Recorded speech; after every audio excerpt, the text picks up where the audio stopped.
안녕하십니까. 동대구 새빛교회 여러 성도님들께 우리 주님의 이름으로 문안 인사드립니다. 제가 오늘 이 자리에 서니까 참 감회가 새롭습니다. 저는 36년 전 1985년에 당시 칠성교회 개척한 지 얼마 안 됐을 당시에 안식일 오후에 이곳에 와서 학생의 봉사활동을 했던 기억이 있습니다.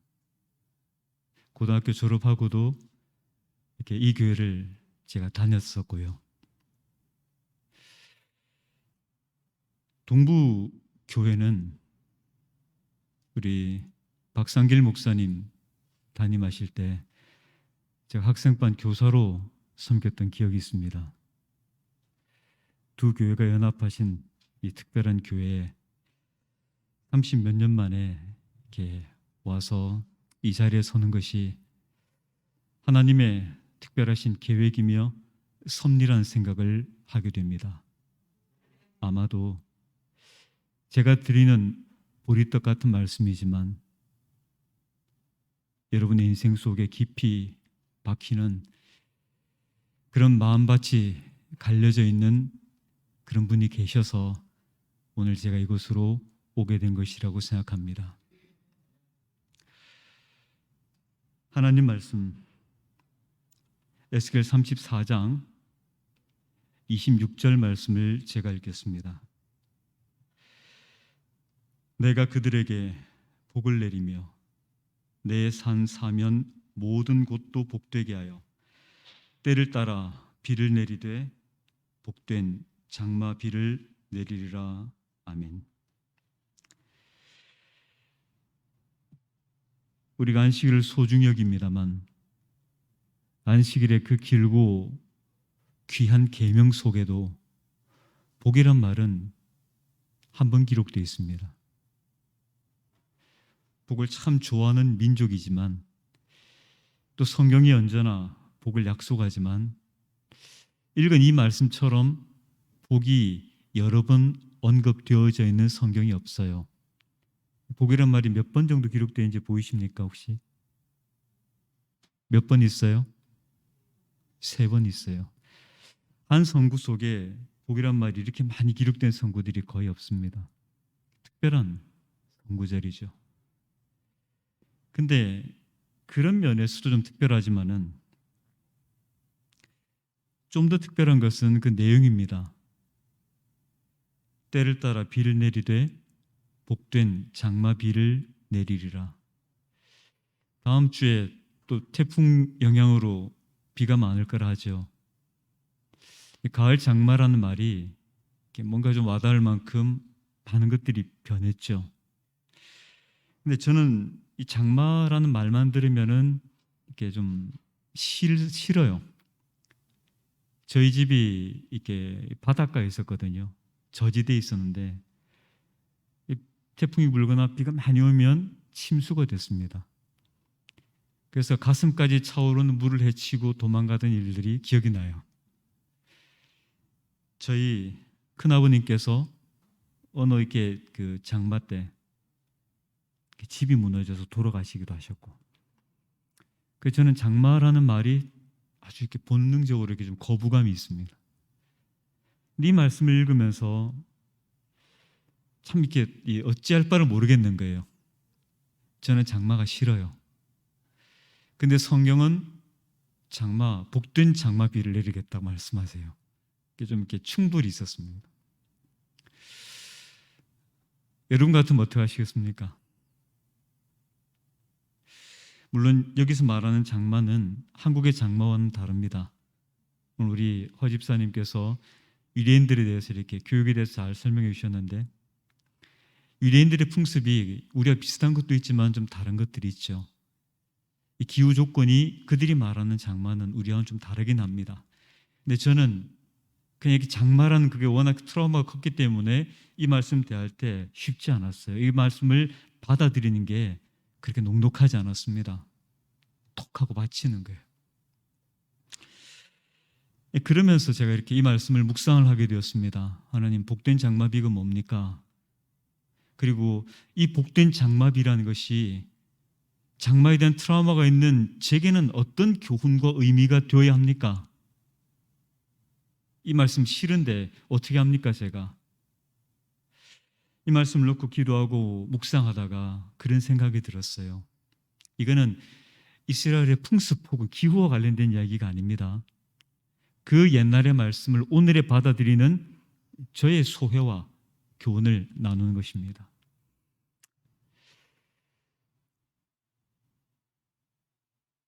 누구에게는 장마조차도 복될까? 아주 이렇게 비가 필요한 사람, 너무 메말라서, 제가 어린 시절에는 그랬거든요. 어떤 해에는 이렇게 가뭄이 와가지고 모내기도 제대로 못하고 그런 게 뉴스에 나오고 그랬었어요. 그런 것처럼 이렇게 땅이 쫙쫙 갈라지는 그런 땅의 농부에게는 뭐도 복될까요? 장마도 복될까요? 저는 장마가 복된다 생각이 들었어요. 이 말씀을 대하면서, 그래, 복된 장마, 비가 있기도 하겠지만은, 그런 비가 있기도 하겠지만은, 이것은 비의 이름이 아니라 비를 맞이하는 사람의 마음이라는 걸 알게 됐어요. 정말 비가 필요한 사람에게는 장마조차도 복되겠구나, 그런 생각을 하게 됐습니다. 목회를 앞두고 혹은 목회를 나와서 저의 고민이 뭐였냐면, 제가 참 능력이 부족하다는 것이었습니다.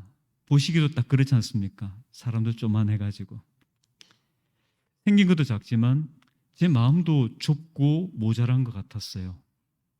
제 아내와 저의 평생 소원은 작은 시골교회 목회였습니다.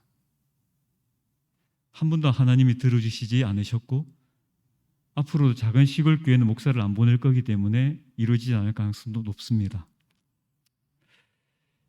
제가 딱 한 번 시골교회 목회를 한 것이 서백교회였습니다. 서백이 아니라 저기 춘향교회. 예, 그 서백교회 제 지구장으로 있었습니다. 근데 저희 처가 왜 그런 소망을 갖게 됐냐면은, 아무리 봐도 저는 능력이 없다는 생각 때문이었습니다. 사람을 사랑하는데도 이렇게 사랑하다 보면 한계가 느껴지는 거예요. 제가 부족하고 제가 못났고 이런 게 느껴지니까 큰 교회 가면 그 많은 사람들 다 사랑하고 살 자신이 없었어요. 그래서 있는 사람이라도, 적은 사람이라도 다 사랑할 수 있는 교회면 좋겠다. 그게 제가 가졌던 목회의 꿈이었습니다. 제 아내와 나누던.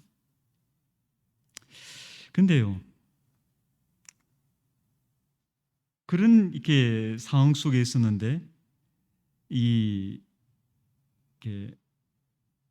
한 목사님의 책을 읽게 된 것입니다. 저 책이었는데요, 그 책에 이렇게 기록되어 있기를, 이 저수지 목회라는 말이 있었어요. 하나님과 연결되어서 하나님 같은 저수지가 있어서 아무리 주어도 이렇게 모자라지 않는 그런 저수지 목회. 목사로서 너무 부러웠고 도전이 컸습니다. 그래, 그런 게 있으면 정말 아무리 큰 교회 가도, 아무리 많은 사람도 사랑하고 보살필 수 있는, 그랬으면 좋겠다라는 생각을 하게 됐습니다. 그래서 이제 그걸 놓고 또 기도를 하다가, 예수님은 어떤 목회를 하셨습니까? 저는 어떤 목회를 하는 것이 맞습니까? 기도를 하다가 조금 다른 부분을 보게 됐어요. 여러분, 예수님 안에는 저수지가 있으셨습니까? 뭐든지 줄 수 있고 아무리 줘도 모자라지 않는 그런 저수지가 예수님에게 있었어요? 제가 보다 보니까 그렇지 않았어요. 예수님이 하루 종일 굶기는 겁니다. 여기 아마 제가 저녁까지 설교하면 남아있을 사람 아무도 없을 겁니다. 그죠? 하루 종일 쫄쫄 굶겼어요. 굶겨놓고도 어떻게 해요? 제자들을 불러놓고 니들이 먹을 거 주라 그래요. 제자들이 줍니까? 아니요. 어떤 소년이 가지고 온 그 보리떡 5개, 물고기 2마리 가지고 그걸 어찌해서 가지고 5천 명을 먹이는 일이 생기는 것입니다. 예수님에게 저수지가 있었나요? 거라사 지방에서 예수님이 쫓겨나셨다가 다시 찾아갔을 때 사람들이 인생 깨닫고 예수님에게 쫙 달라붙었어요. 집에를 가야 되는데 집에 안 가는 거예요. 3일 동안을 예수님과 함께 있었습니다. 말씀을 들었습니다. 예수님 말씀하시기를 돌아가다가 기진할까 하노라 할 만큼. 근데 그 3일 동안 굶겨놓고 예수님은 또 받아가지고 또 나눠주시는. 여러분, 예수님 안에는 저수지가 있었던 것입니까? 아무리 주어도 괜찮은 그런 저수지가 딱 있어서 그렇게 하신 겁니까? 아니면 지독하게 가난하고 모자라고 없으셨습니까? 그 장면들을 보면서 저수지 같은 목회를 하면 좋겠다. 그러나 예수님이 그렇게 강력한 목회를 하신 배경은 저수지가 아니었다는 생각을 하게 됐어요. 그분은 그 보리떡 5덩이를 놓고 하늘의 하나님을 우러러 기도하시는 겁니다. 어떤 기도였는지는 제가 모르겠습니다. 이러지 않았을까요? 아버지, 저 사람들, 하루 종일 굶은 저 사람들 그냥은 돌려보낼 수 없는데 저한테는 아무것도 없고 받은 이거밖에 없습니다. 아버지, 도와주십시오. 저 사람들 먹여주십시오. 이게 그날 예수님의 기도였고, 그 기도의 능력이 우리가 말하는 오병이어의 기적이 아니었을까라는 생각을 합니다. 뒤집어 말하면 많은 것을 가졌기 때문에 나누어주는 것이 아니라 정말로 없기 때문에 하늘의 하나님을 붙들고 씨름하여서 하늘의 것이 이 땅에 내려오게 하는, 그게 예수님의 방법이었다는 생각을 하게 된 것입니다. 그래서 여러분, 저는 그때 제가 제 신앙과 또 목회에 이름을 붙였어요. 그게 뭐냐면 천수답 신앙, 천수답 목회였습니다. 여러분, 저 산꼭대기 논, 다락논 보이시죠? 저 제일 꼭대기가 제 논이에요. 제일 꼭. 저기에 물 길어서 뭐 낼 수 있겠습니까? 저기 뭐를 내려면 조건이 뭐밖에 없습니까? 비가 와야죠. 비 안 오면 저는 아무것도 못하는 거예요. 그러니 제가 열심히 농사하는 것에 제 1년 소출이 달렸겠습니까? 아니면 죽으라고 기도하는데 소출이 달렸겠습니까? 제가 할 수 있는 것은 없고요. 제가 가진 것도 없지만은 저를 굶겨 죽이기를 원치 않으시는 하나님 그분께서 저의 목마름과 없음을 불쌍히 여겨서 저곳에 비를 내리시면 제가 사는 것이죠. 저는 저 천수답 신앙을 꿈꾸기 시작했습니다. 많은 것을 가져서 나누는 사람이 아니라, 정말 잘 할 수 있어서 모든 것을 잘하는 사람이 아니라, 땅으로 보면 아무것도 아닌데 할 수 있는 게 하나님 바라보는 것밖에 없어서, 그러나 하나님의 역사가 일어나게 하는 그런 신앙, 그런 목회. 천수답이 땅 가치로는 아무것도 아니겠죠. 근데 여러분, 그 이름은 대단한 이름이에요. 천수답, 하늘 천 물수, 하늘의 물이 담기는 논이란 뜻입니다. 재산 가치는 없을지 모르지만은 하나님을 아는 사람에게는 최고로 매력적인 곳,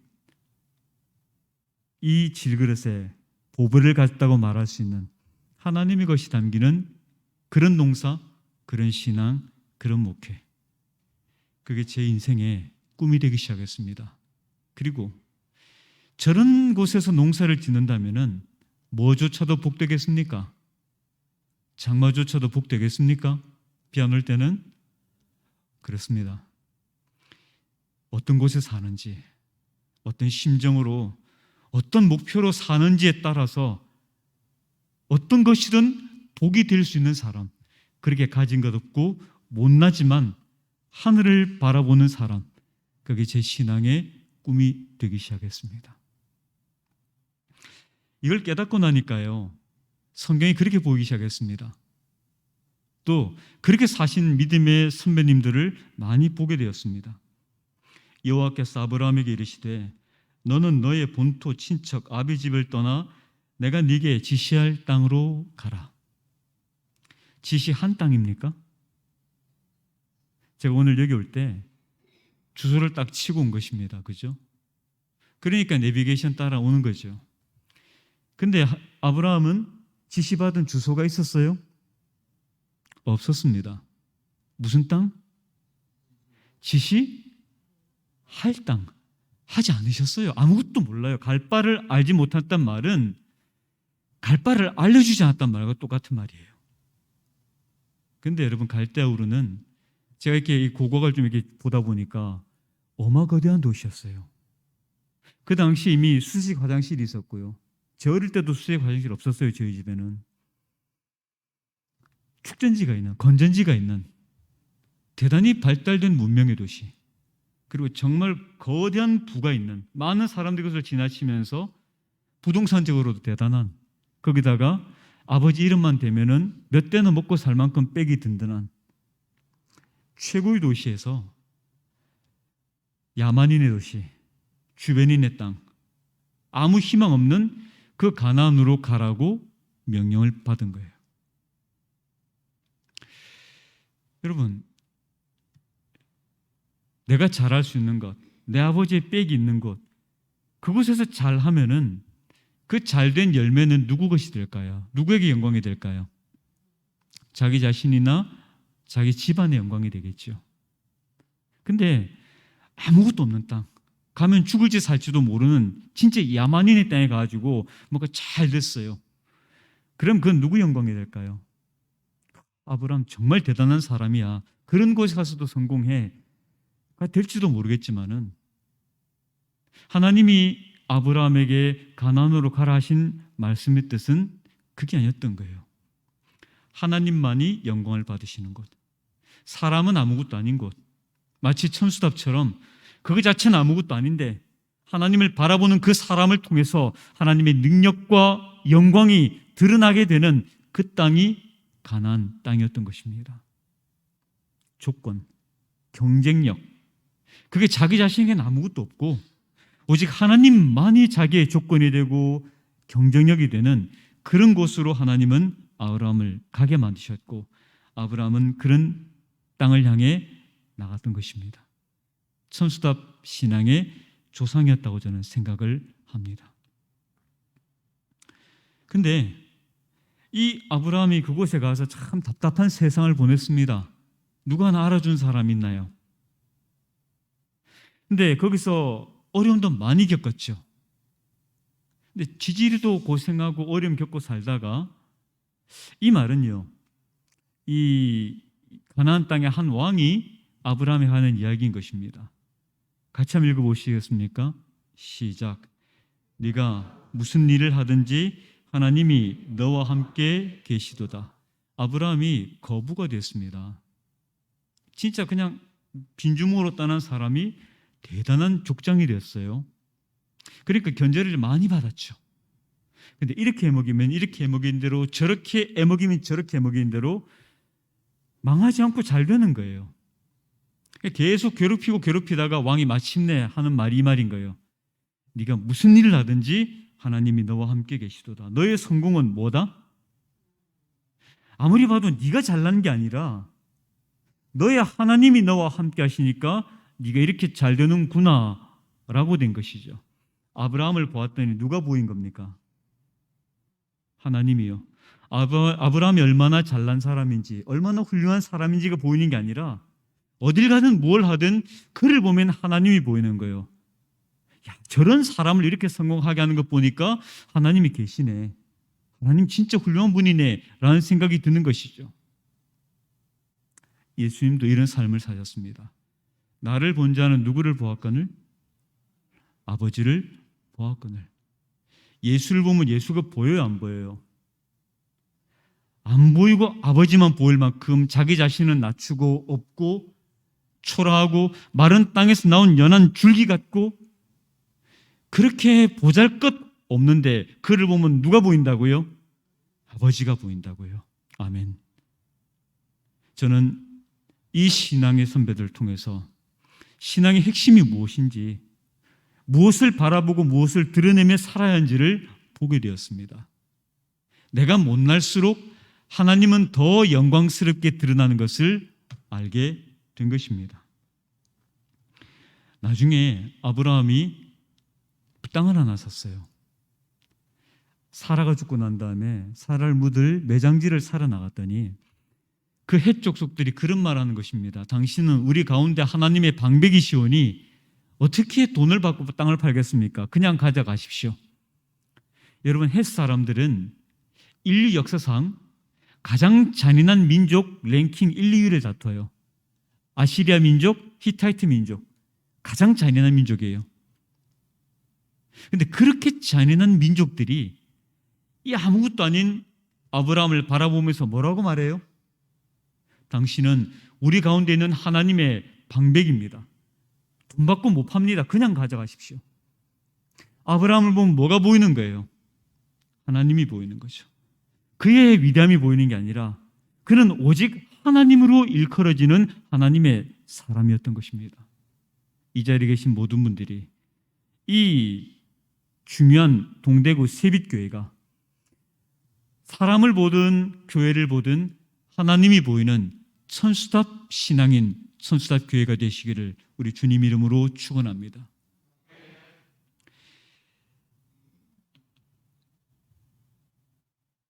제가 생각할 때 성경에 나오는 사람 중에 싸움을 가장 잘하는 사람은 다윗이었습니다. 삼손이 좀 더 잘한 것 같긴 합니다. 그런데 종합적으로 볼 때, 일단 체급까지 고려해 볼 때 싸움 제일 잘하는 사람은 다윗이었다고 생각해요. 최고 병기였어요. 사자가 이렇게 양을 움키면은 사자를 쫓아가요. 사자 빠릅니다. 사람이 따라잡을 수 있는 그런 짐승이 아닙니다. 사자를 쫓아와서 뺏어오고요. 곰이 움키면은 그 힘센 곰의 입을 벌려서 그 안에서 양을 끄집어내는. 머리는 또 얼마나 좋았습니까? 그런데 여러분, 이 사람 인생의 말년에 자신의 삶을 이렇게 돌아보면서 노래를 하나 지었는데 이 말씀인 거예요. 같이 한번 읽어보시겠습니까? 시작. 저가 내 손을 가르쳐 싸우게 하시며 손가락을 가르쳐 치게 하시도다. 번뜩 떠오르는 그림 하나 없으세요? 다윗이 손가락을 하나님이 가르치다고 말할 만한 역사. 물매 손으로 돌리잖아요. 손가락으로 놓잖아요. 저는 그 장면이 기억이 났어요. 다윗의 인생 가운데 언제가 가장 이렇게 각광받던 시기였겠습니까?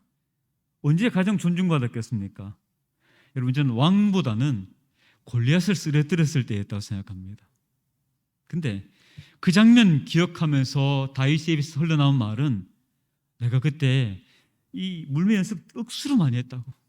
그래가지고 그렇게 했다고 아니었어요. 어떻게 골리앗을 죽일 수 있다고요? 저가 하나님이 내 손을 가르쳤다고. 손가락까지 그분이 가르친 대로 했더니 골리앗이 쓰러졌다고. 그가 자신의 인생의 가장 위대한 추억을 반추하면서 드러내었던 것은 자신이 아니라 하나님이었어요. 나의 나 된 것은 오직 하나님 때문이었다고. 하나님이 손가락까지 가르쳐서 내가 겨우 할 수 있었다고.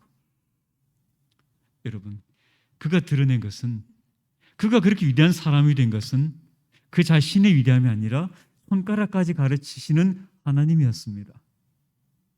여기 계신 우리 모든 분들이 다윗처럼 위대한 인물이 되실 수 있도록 손가락까지라도 나는 못합니다. 하나님 가르쳐 주십시오. 라고 말하는 겸손한 주의 백성들이 되시기를 간절히 바랍니다. 교회에 큰일이 있을 때, 삶에 중요한 일이 있을 때 여러분의 지혜를 의지하지 마시고, 여러분이 모인 회의를 의지하지 마시고, 하나님 어찌하는 것이 맞습니까? 우리가 어찌할 바를 모르고 주의 앞에 엎드려 있으니 주여 지혜를 주십시오라고 기도하는 겸손한 사람, 주님만 아는 무지한 사람들이 되시기를 간절히 바랍니다. 그래서 사람이 아무리 잘나더라도 그 사람의 위대함이 드러나는 것이 아니라 그를 위대하게 만드시는 하나님이 드러나게 하는 아름다운 주의 백성 되시면 좋겠습니다. 이분은 정근모 박사라는 분입니다. 우리나라 과기처 장관을 2번에 역임하신 초대 과기처 장관도 하셨고 노벨 물리학상에 가장 가까운 한국인이다라고 불리우는 이 희대의 천재이십니다. 이분이 경기 중고등학교 최고였죠. 우리나라에서 수석 입학하신 분이에요. 경기고등학교 수석 입학하고는 1년 채 안 돼서 몇 개월 만에 월반을 해버렸어요. 2학년으로 4개월 만에 월반을 하고도 이게 수준이 안 맞아서 검정고시 쳐가지고 서울대 물리학과 입학하신 분입니다. 대단한 천재였어요. 근데 이분이 서울대를 미처 다 졸업하지도 못한 시점에서 유학을 가게 됐습니다. 지금처럼 아무나 가는 시대가 아니었어요. 국비 유학, 진짜 고르고 고른 빽 있고 실력 있는 사람들이 가던 그 시절에 이분이 미국 유학을 가게 된 것입니다. 근데 미국 유학을 딱 이제 이렇게 도착하고 보니까 이게 코스가 있는 거예요. 어떤 시험을 합격하면은 바로 박사 과정으로 들어갈 수 있고, 그거 떨어지면 학부부터 해야 되는 거예요. 가나안 나라 유학생이 어떻게 하겠습니까? 박사 과정 바로 가야죠. 그래서 그걸 놓고 이제 뭐 준비를 하는데 시험 전날 꿈을 꾸게 된 것입니다. 아마 뭐 저 끝에서 저 끝까지쯤 되는 길다란 칠판이 하나 나오고 거기 어떤 사람이 밤새도록 문제를 풀어주더랍니다. 그리고 다음날 시험장에 가서 문제지를 받았는데 5문제 중에 4문제가 어젯밤 꿈속의 본 문제였어요. 어찌 됐을까요? 그렇죠. 뭐 더 물어볼 거 없습니다. 합격해가지고 바로 박사과정 들어가서 2년 반 만에 졸업하고 나이 24세 플로리다 주립대학의 교수가 되었습니다. 정근모 박사가 그 일을 기억하면서 글을 썼어요. 책을 하나 썼어요. 그 책에 내가 이렇게 잘난 사람이요 라고 썼을까요? 아니면 하나님이 내가 우둔하니 꿈속에서까지 문제를 가르쳐서 합격할 수 있게 하셨다 그랬을까요? 여러분이시여, 어떤 일을 하든 무슨 일을 하든 나의 어떠함이 드러나는, 나의 잘남이 드러나는 그런 일이 되지 않기를 기도하십시오. 저런 정말 뭐 100년에 하나 나올까 말까한 천재조차도 내가 그 대학에 붙은 것은 하나님 은혜였다, 하나님의 능력이었다고 말할 수 있는, 나는 낮아지고 비워지고 못나지고 그렇기 때문에 하나님의 능력이 더 온전하고 강력하게 드러나게 만드는 천수답 신앙인들 되시기를 간절히 바랍니다.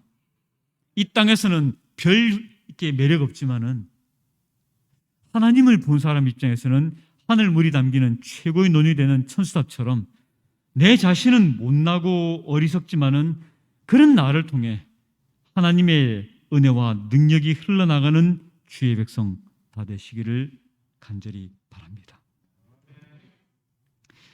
바울은 이 세상에 태어난 성경에 기록된 사람 중에서 제일 똑똑한 사람이었어요. 시간이 없어서 다 말 못하는데 최고로 똑똑했어요.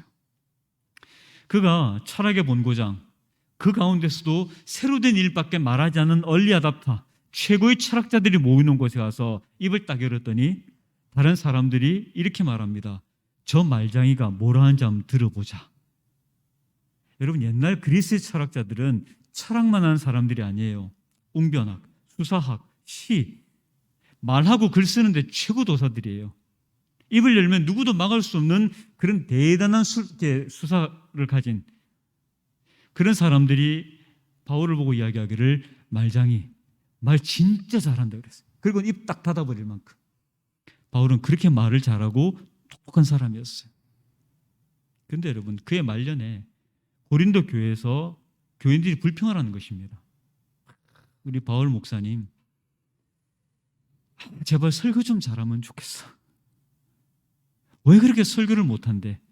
편지는 그렇게 잘 쓰더만 그냥 그렇게 설교를 맨날 말아먹고 죽쓰고 있다고. 여러분 좀 이해가 되십니까? 그 상황이? 인류 최고의 철학자들이 그 앞에서는 입을 딱 닫던 그 최고의 웅변가가 그 사랑하는 주의 교회에서는 설교 못한다고 타박을 당하는 이 장면이 이해되십니까? 간절한 마음으로 우리에게 말씀을 같이 한번 읽어보십시다. 시작. 모든 것을 해로 여김은 내 주 그리스도 예수를 아는 지식이 가장 고상함을 인함이라. 내가 그를 위하여 모든 것을 잃어버리고 배설물로 여김은 그리스도를 얻고 그 안에서 발견되려 함이니. 아멘. 여러분, 그는 잃어버린다 그랬습니다. 버린다 그랬습니다. 그의 그 위대한 능력도, 모든 사람을 침묵시킬 수 있는 그 엄청난 발군의 능력도 우리 주님을 위해서 다 버렸다고, 배설물처럼 버렸다고 말했어요. 그래서 자신의 것은 아무것도 안 가졌기 때문에 말을 하려고 하면 할 말이 없는 거예요. 그 엄청난 수사학들, 웅변을 배웠던 것들 다 잊어먹은 것입니다. 그래서 교인들한테 설교 못한다고 구박받는 불쌍한 사람이 됐습니다. 그런데 여러분, 그가 그렇게 어리석어 보이는 삶을 선택한 이유가 이거였어요. 내게 이르시기를 내 은혜가 네게 족하도다. 이는 내 능력이 약한 데서 온전하여 짐이라 하신지라. 이러므로 도리어 크게 기뻐함으로 나의 여러 약한 것들에 대하여 자랑하리니 이는 그리스도의 능력으로 내게 머물게 하려 함이라. 아멘. 그가 왜 버리고, 왜 잃고, 왜 어리석은 사람이 되었는가? 자기가 못날수록, 자기가 약할수록, 자기가 어리석어질수록 하나님의 능력이 더 온전해지는 것을, 그분의 능력이 더 강력하게 임재하시는 것을 알게 되었기 때문입니다. 내가 잘하면은 하나님이 도울 일이 있습니까? 내가 하나님께 구할 일이 있습니까? 별로 없어요. 그래서 내가 못하면요, 그저 기도할 수밖에요.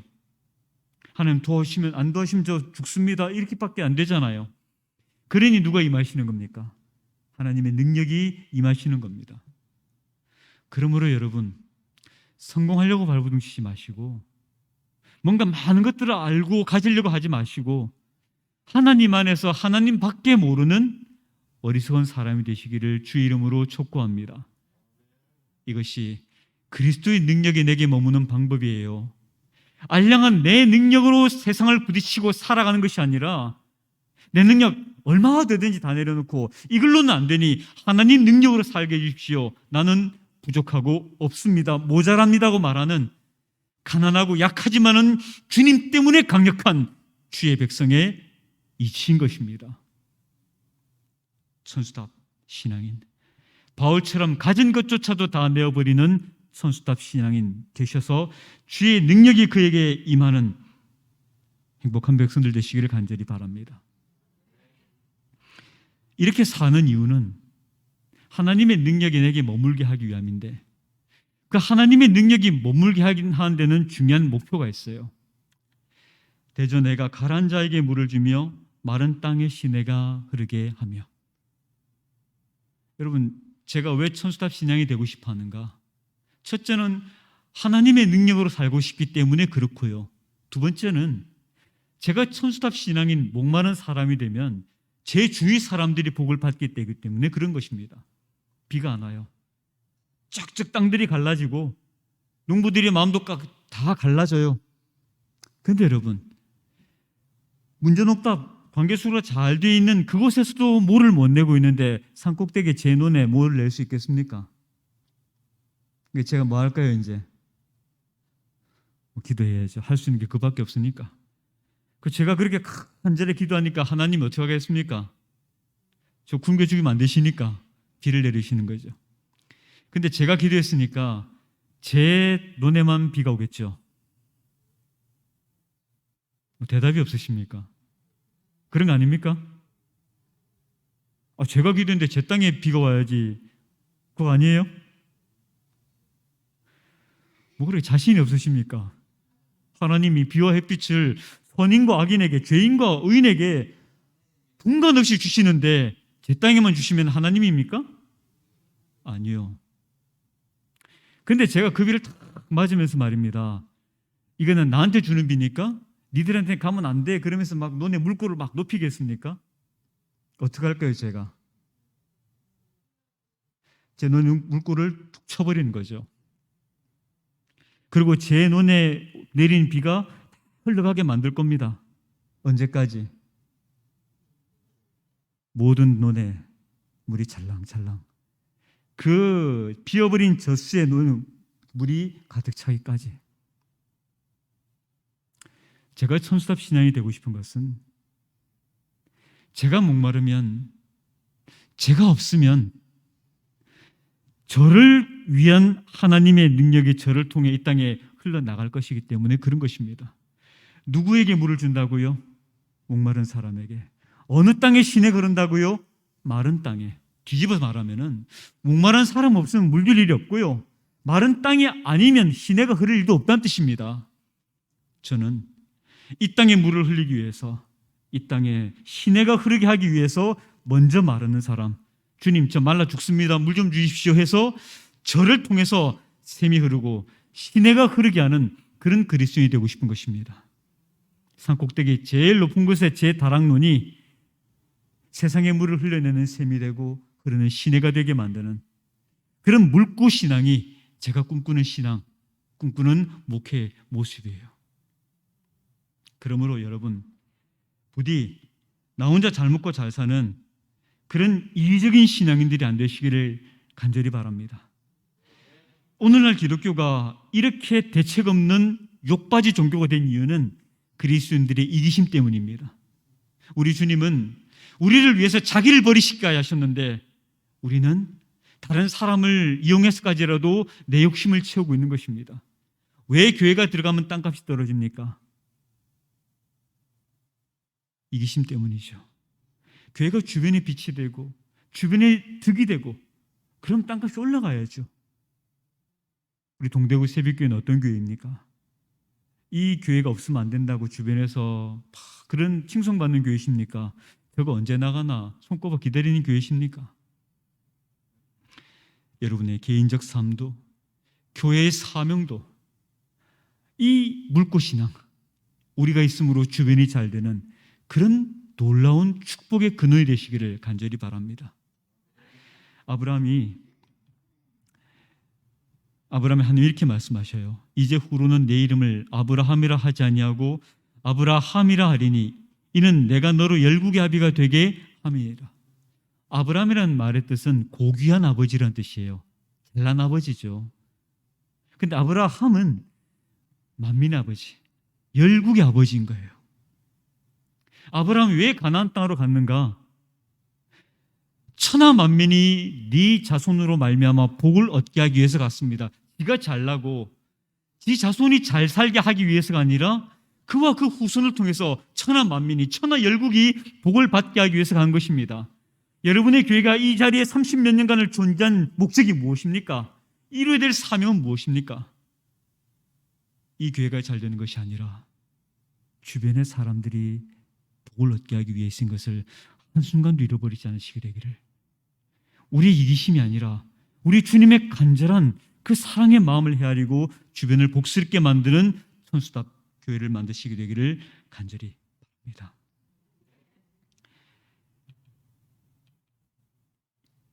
이는 광야에서 물이 솟겠고 사막에서 시내가 흐를 것임이라. 뜨거운 사막이 변하여 못이 될 것이며 메마른 땅이 변하여 원천이 될 것이며 아멘. 저 같은 사람 천수답이 되겠다. 메마른 땅이 되겠다. 목마른 사람이 되겠다. 그래서 하나님께 물을 받고 비를 받고 내 주변 사람들이 같이 적셔지는 그런 것이 좋겠다. 꿈꾸는 사람이 있는 곳에 이 하나님의 역사가 이루어지게 될 것입니다. 그래서 여러분, 새 빛이 이 교회를 통해서 흘러나가고 새 물이 이 교회를 통해서 흘러나가는 물고 교회가 되시기를 우리 주님의 이름으로 간절히 축원합니다.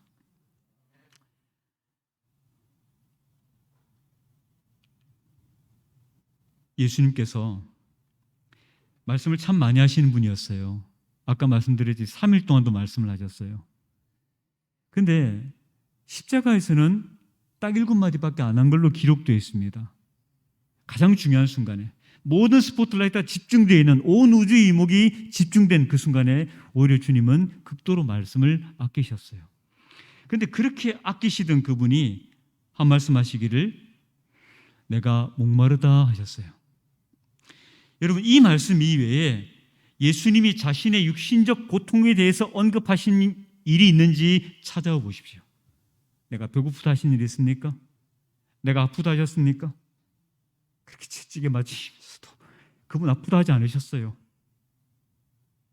근데 그 십자가에서 오직 인류에 대한 사랑으로, 주님께 대한 충성으로 그의 모든 것이 꽉 차 있는 그 순간에 희한하게 그분은 내가 목마르다는 평생 동안 안 하시던 한 말씀을 하셨어요.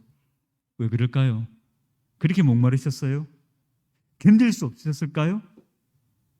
아니요, 저는 그렇게 생각 안 해요. 주님이 그거 못 견디시면 십자가도 못 지시는 거죠. 저건 여러분, 예수님의 목마름에 대한 호소가 아니라 정말로 중요한 의미가 있었기 때문에 하신 선언이고 선포였어요. 저 말씀을 하시고 난 다음에 예수님이 성경은 이렇게 기록합니다. 나를 믿는 자는 성경 이름같이 그 배에서 생수의 강이 흘러나리라 하신 말씀이 아니라 옛날에 하신 말씀이시고요. 그렇게 목마르신 예수가 돌아가시고 난 다음에 로마 군병들이 창을 푹 찔렀더니 뭐가 나와요? 물과 피가 나왔어요. 어떤 물요? 저 물요. 생수의 강. 그 배에서 생수의 강이 흘러나리라. 이 땅을 흘러적실 구원이 뭔지도 모르는, 목마른지도 모르는 사람들을 향해서 먹으면 영원히 죽지 않을 생수의 강을 만드시기 위해서 주님이 하신 일은 자신이 목마르시는 거였어요. 여러분은 어떤 그리스도인들이십니까? 주변 사람들을 적시기 위해서 내가 먼저 목마른 그런 분이십니까?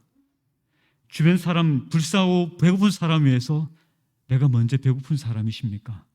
아니면 일단 내가 먼저 배부르고 남도 도와주는 그런 사람들이십니까? 주님처럼 세상을 적시기 위해서 먼저 목마른 사람, 먼저 메마른 천수답이 되시면 정말 좋겠습니다. 요한이 이런 말을 했습니다. 그는 흥하여야 하겠고 나는 쇠하여야 하리라. 말이 어렵습니다만 간단하게 말하면 그는 성공해야 되겠고 나는 망해야 되겠다는 것입니다. 여러분이 이 말씀에 아멘 하셨습니까? 근데 진심입니까? 여러분 망하고 싶습니까? 아유, 고맙습니다. 정직하게 해주셔서. 이게 성경에 기록되어 있으니까 아멘 하는 거지. 이게 내 삶이면은 여러분 입이 한 대빨은 튀어나오실 거예요. 못 견디실 겁니다. 저는 겁도 없이 이 말씀을 이루어 달라고 기도했다가 이 말씀 그대로 살게 되었습니다. 저는 박살났습니다. 완전히 망했습니다. 근데 여러분, 왜?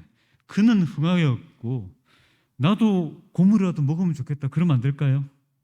아까 제가 천수답 의미가 그거라 그랬잖아요. 물꼬를 터뜨리는 거라 그랬잖아요. 제 눈에 물을 흘려보내면 하나님이 언제까지 비주실 거니까, 제 눈에 물 찰 때까지는 비주실 거니까, 그럼 제 주변 사람들이 저 때문에 다 잘 되는 거 아닙니까? 여러분, 저는 20몇 년 목회를 하면서 정말 온갖 일을 다 겪었는데요, 저보다 더 험하게 목회하는 사람은 없을 겁니다. 정말 온갖 일을 다 겪었는데 그 험하고 어려운 목회 가운데 정말 당당하게 자랑하는 게 하나 있어요. 나는 지지리도 못 나서 지진바탕이 됐는데 내가 섬겼던 교회, 내 주변의 교인들은 다 잘 됐어. 이럴 때 아멘 안 하시면 언제 하시려고? 여러분, 전 진심으로 그걸 확신합니다. 저는 희한하게 조그만 교회를 주로 다녔습니다. 근데 제가 가면요, 그 교회 헌금이 몇 배가 뛰었습니다. 지금도 마찬가지입니다. 오늘 이렇게 주보 보다가 200만 원이 헌금이 있대요. 제가 부임해가지고 받아보니까 1년 헌금이 200만 원이 있디다. 근데 여러분, 한 주에 200만 원이 나오시네요. 근데 여러분, 지금 저희 교회는 엄청나게 늘었습니다. 10배 넘게 늘었습니다. 제가 목회를 잘하는 거죠.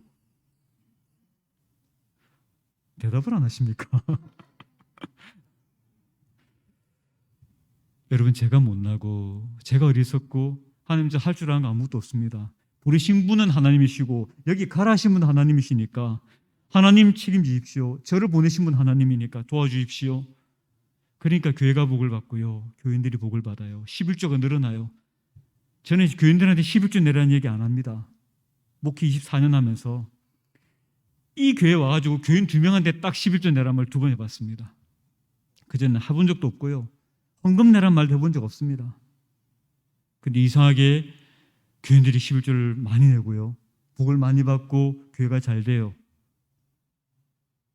왜요? 천수답이니까. 제가 못나고 어리석으니까 하나님이 저를 통해 복을 주시니까 교회가 잘 된다고요. 여러분, 이 말을 흘려듣지 마시고 내가 저렇게 하면 살아보리라 결심하는 단 한 분만 일어 계신다면 이 교회와 교인들이 복을 받을 거라고 저는 확신합니다. 부디 그런 교인들이 되시길 바랍니다. 근데 여러분, 그런 하나님이 옆에 있으면은 그 흘러내린 복을 나도 좀 받으면 안 됩니까? 근데 이 심리와는 말하기를 그는 흥하여야겠고 나는 망하여야겠다고 이야기하는 것입니다. 이 천수답 모습과 좀 다르게.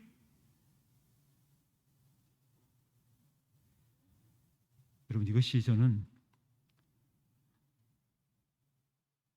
구원의 이치이며 생명의 이치라고 생각합니다. 사람들은 다 잘 되는 게 좋아요. 윈윈이 좋은 거예요. 근데 여러분, 예수님은 절대 그렇게 살지 않으셨어요. 우리 주 예수 그리스도의 은혜를 너희가 알거니와 부유하신 자로서 너희를 위하여 가난하게 되심은 그의 가난함을 인하여 너희로 부욕케 하려 하심이니라. 여러분, 제가 이 말씀 처음 읽고 얼마나 충격이 큰지 아십니까? 저희 어릴 때 어머니께서 늘 그런 말씀을 하셨어요. 야야, 네가 부자가 될 거거든 하늘이 아는 부자가 되라. 그래서 저는 부자가 안 됐습니다. 어중간한 부자는 될 마음을 아예 버렸으니까요. 근데 여러분, 하늘이 아는 부자는 뭐 좀 나눠주고 나면 가난해지는 게 그게 하늘이 아는 부자입니까? 여러분, 예수님은 우리한테 뭐 좀 나눠주고 나시면 가난해지시는 분이십니까? 아니면 아무리 줘도 끄떡없는 진짜 부자십니까? 근데 성경이 말하기를 그의 가난함을 인하여 너희로 부욕케 하려 하신다 그랬어요. 아니, 그분이 부자니까 우리한테 주시는 거 아니에요? 그게 맞는 거 아닙니까? 근데 왜 그분의 가난함이 우리의 부요함이 된다고 이야기하시는 겁니까? 전 이해가 안 됐어요. 너무 충격적이었어요. 그리고 제가 깨달은 건 그거예요. 다 같이 잘 살고 잘 살아보세요. 다 같이 부자 되는 길은 예수님의 이치 속에는 없는 거구나. 우리가 산다는 것은 예수님이 우리가 같이 산다는 뜻이 아니라 그분이 죽었기 때문에 우리가 살 수 있다는 뜻이고, 우리가 부자가 된다는 것은 우주 전부를 가신 그분이 그 전부를 다 내려놓는 가난한 분이 되시기 때문에 가난한 것이라는 것을 알게 된 것입니다. 그러므로 여러분, 그리스도인은, 기독교는 함께 다 잘 사는 종교가 아니에요. 나는 죽고 니는 살고, 나는 가난해지고 니는 부자가 되고, 이게 그리스도의 종교인 것을 깨닫게 된 것입니다. 이 말씀을 받아들이기가 아마 심히 어려우시겠지만은 이것이 하나님의 이치인 것입니다. 예수님의 북문식 때 시몬이 그런 이야기를 합니다. 이 아이는 이스라엘 중 많은 사람의 패하고 흥함을 위하며, 좀 더 정확한 번역은요, 먼저 패하고 그 다음에 부흥한다는 뜻이에요. 자, 흥한다는 말이 부활이라는 말과 어원이 같습니다. 여러분 부활하고 싶습니까? 이럴 때 가만히 계시지 마세요. 하나님께 영광이 될 수 있고 하나님 주신 복을 드러냈을 때는 온 목을 놓아서라도 아멘 하셔야 돼요. 여러분, 부활하고 싶습니까? 아멘. 꼭 생명의 부활로 일어나시길 바랍니다. 그런데 여러분이 부활하시려면 조건이 딱 하나가 있어요. 어떤 조건일까요? 맞습니다. 예수 잘 믿는 건 그 다음 일이고, 죽어야 부활을 하죠. 안 죽은 사람 부활할 수 있습니까? 그러니 여러분 인생의 목적이 부활이라면은 여러분 인생의 더 중요한 목적은 죽는 게 되시길 바랍니다. 죽기를 두려워하여 일생에 매어 종로로 타는 요한계시록의 불쌍한 인간으로 살지 마시고, 나는 어떻게든 죽을 거야, 잘 죽어서 마침내 부활할 거야. 부활을 위해서 죽기를 꿈꾸고 잘 죽기를 계획하는 웰다행의 백성들이 되시기를 간절히 바랍니다. 그리스도인들이 이렇게 힘이 없는 이유는요, 죽는 걸 겁내기 때문이에요. 안 죽으려고 발버둥치기 때문이에요. 옛날 제가 다니는 교회 한 집사님은 늘 그러셨어요. 이분은 엘리베이터 타고 가다가 엘리베이터 뚝 떨어져 버렸어요. 죽어야 당연한데 안 죽고 몸만 다 망가지고 살았어요. 죽을 고비를 몇 번 넘기셨어요. 이분은 어떤 일을 겪으면 딱 한마디만 해요. 죽기밖에 더 하겠어? 여러분, 그냥 웃지 마시고 그분처럼 죽음을 겁내지 않는 사람으로 까짓 그 죽으면 죽고 말지. 근데 죽어야 부활하니까 난 부활할 거야 라고 말하는, 죽고 망하는 것을 목표로 하는 그리스도인이 되시기를 간절히 바랍니다. 여러분, 그냥 하는 소리가 아니에요. 이게 이치예요. 기독교의 핵심이에요. 예수가 그렇게 살기 위해서 이 땅에 내려오셨단 말입니다. 여러분은 예수님 왜 이 땅에 오셨다 생각하십니까? 하늘에서 돌아가시면 우리 구원 못 받습니까? 우리한테 필요한 게 그분의 보혈이지 그분이 죽는 장소가 필요합니까? 그분 하늘에서 돌아가셔도 우리 구원 받습니다. 근데 왜 이 땅에 내려오셨냐면은 그분처럼 살다가 그분처럼 죽는 모범이 필요했기 때문에 이렇게 살고 죽어라, 그 말씀하시려고 오신 거예요. 그분이 생애하신 목적은 오직 십자가에서 돌아가시기 위해서이지 않았습니까? 그렇다면 여러분들의 삶도, 여러분들의 신앙도 그 목적을 향해서 흔들림 없이 전진하시기를 간절히 바랍니다. 이제부터 산다면은 망하기 위해 살고, 이제 내가 산다면은 죽기 위해 사는 거대한 목적과 포부를 가진 주의 백성이 되시기를 간절히 바랍니다. 화요일은 이런 이야기를 했습니다. 믿음으로 말미암는 칭의란 무엇인가? 그것은 인간의 영광을 지껄 속에 내던지고 인간이 스스로의 힘으로는 할 수 없는 것을 인간을 위해 행하시는 하나님의 역사이다. 인간이 아무것도 아닐 때, 인간이 아무것도 못할 때 한번 해보겠습니다, 그 말조차도 목을 통과할 수 없을 만큼 나약해지고 없어졌을 때, 그때 비로소 드러나는 하나님의 능력, 그것이 믿음으로 말미암는 의라는 것입니다. 그리고 그렇기 때문에 오늘 제7안식 예수드림 교회에 이 믿음으로 말미암는 의의 능력이 부족한 것입니다. 우리는 다 알아서 잘하니까. 헌신을 해도 내가 정해놓은 선안에서 하고, 봉사를 해도 내가 망하지 않을 만큼 하고, 뭔가를 할지라도, 헌신할지라도 내가 죽지 않을 만큼 선을 다 그어놓고 하고, 그러니 여러분, 하나님의 능력이 임할 수 있겠습니까? 우리가 할 수 있는 것을 우리가 하고 앉아있으니 하나님의 능력이 나타나겠습니까? 여러분, 제가 부임을 하고 나니까 월세 사택에서 예배를 드려요. 교인들이 왔다가도 가는 것입니다. 비전이 없으니까. 이 교회 건축을 많이 해야 되는 교회니까 안 나오는 거예요. 합회장은 한술 더 떠서 교인 수가 올해 안에 10명을 안 넘으면 교회 문 닫는다 그러더라고요. 문 닫을 게 왜 목사를 보낸지 모르겠어요. 여러분, 제가 기도하고 하나님 은혜를 구하면서 교회가 조금씩 바뀌었어요. 그 다음 해가 됐는데요, 갑자기 제가 마음 가운데 엄청난 용기와 확신이 생기는 거예요. 하나님이 올해 교회를 주신다. 제가 교인들을 다 불렀습니다. 개인 면담을 했습니다.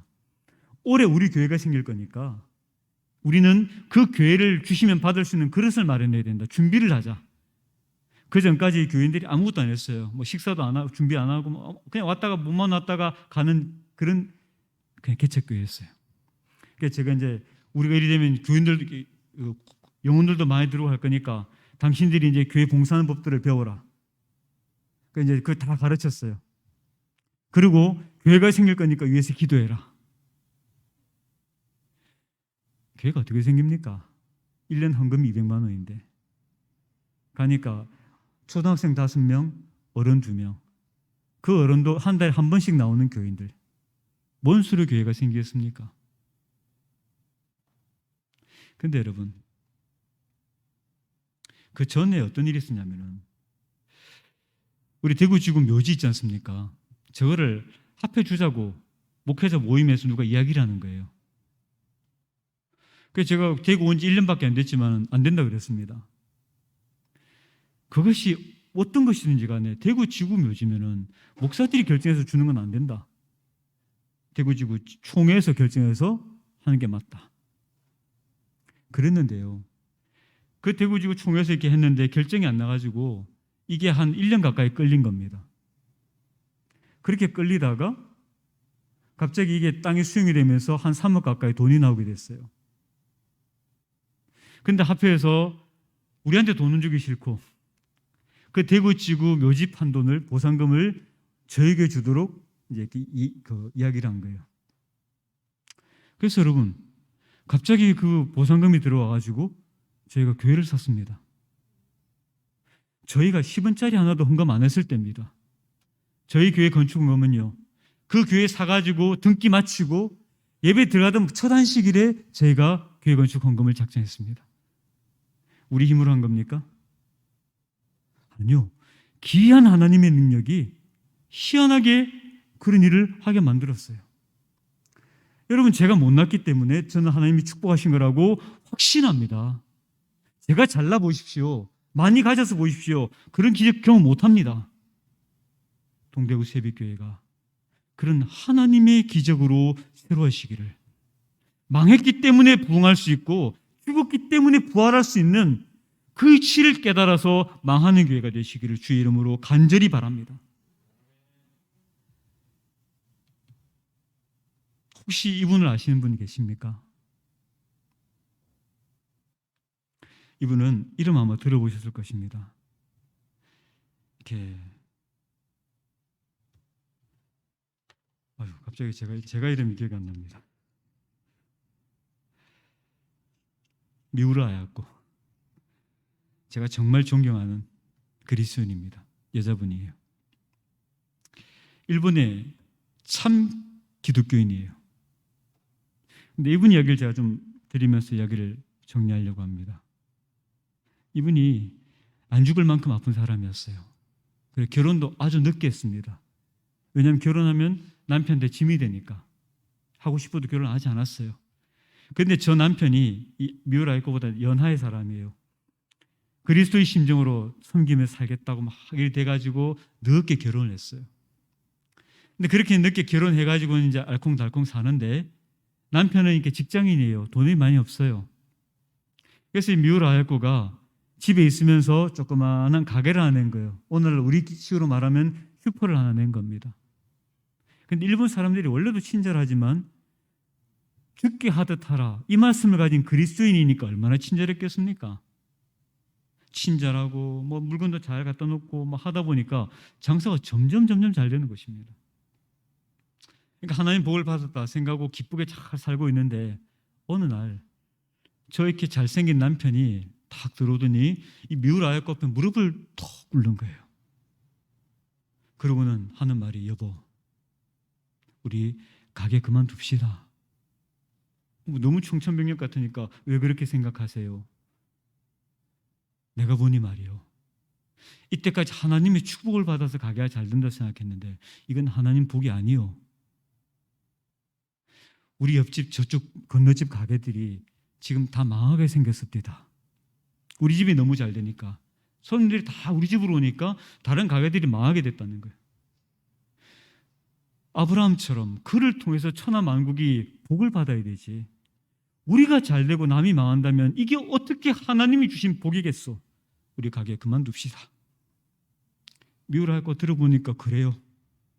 네, 그렇게 하겠습니다. 그래놓고 그때부터 가게를 하는데 성공하기 위한 가게를 하는 것이 아니라 망하기 위한 가게를 하는 거예요. 물건을 받는 게 아니라 빼는 겁니다. 뭐 사러 오면 아이고 우리 집에 그게 마침 떨어졌네요. 저기 저 집에 가면 그게 있다고. 다른 사람이 오면은 있긴 한데 이게 우리 집 물건이 안 좋으니까 저쪽 가게 가면 있다고. 어떻게 될까요? 다른 사람은 점점 잘 되고 이 집은 점점 망하다 쫄딱 망했어요. 전 이를 알면 할 건데 그렇게 바쁘게 살다가 쫄딱 망하고 나니까 미우라 아야코가 할 게 없잖아요. 이분은 엄청난 달란트를 가진 게 글을 쓰는 달란트가 있어요.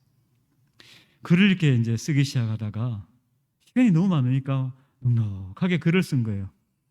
그리고는 다 쓴 글을 옛날에는 신춘문예라고 있었습니다. 그죠? 1964년 그 이렇게 아사히 신문 신춘문예에 응모를 했어요. 응모를 했는데 그의 신춘문예는 아사히 신문 신춘문예는 이 당선 고료가 1,000만 원이었어요. 우리 돈으로 1억이었어요. 1억 원짜리 신춘문예에 미우라 아야코의 글이 당선됐어요. 그 이름도 유명한 빙점. 여러분, 그렇게 잘 될 때 가게 하면서 번 돈이 많았을까요? 쫄딱 망해서 글써 번 돈이 많았을까요? 1964년에 1억입니다.